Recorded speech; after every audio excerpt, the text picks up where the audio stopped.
a woman discovered a bizarre mineral in the forest. Upon closer inspection, she noticed something strange. The stone would transform when someone stared at it. No matter what environment it was in, the mineral maintained a constant temperature of 98.6 degrees Fahrenheit. Amy quickly snapped some photos. She was ready to send them to an expert for appraisal. Just then, her father called. Amy told him that once she sold the mineral, she'd have enough money for her sister's cancer treatment. But her father had devastating news. He and her sister had decided to stop fighting. Her sister was suffering too much every day. Hearing this, Amy begged her father not to give up. She immediately asked a co-worker to drive her to the airport. She had to get home and convince her father and sister to keep going. To earn money for her sister's treatment, Amy had taken this job at an oil field. The scenery was beautiful, but the working conditions were brutal. After each shift, Amy would search the nearby mountains. She'd hunt for valuable items like nuclear waste materials and rare minerals. Today, she'd finally struck gold. Now Amy just wanted to get home as fast as possible. Only after boarding the helicopter did she finally relax. As she gazed out at the landscape below, something caught her eye.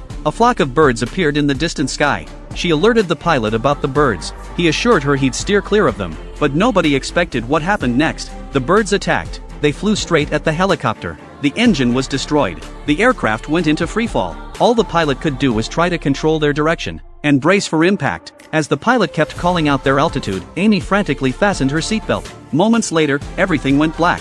She lost consciousness. When Amy came to, she was lying in the wreckage. The pilot had a severe abdominal injury. He was in bad shape. Amy climbed out of the helicopter. They had crash-landed in dense forest. Obviously, no one would find them here. She had to use the radio. With the pilot's help, Amy sent out distress calls on the transmitter, but no one responded. Now Amy had to rely on basic survival skills. She pulled out a compass and map.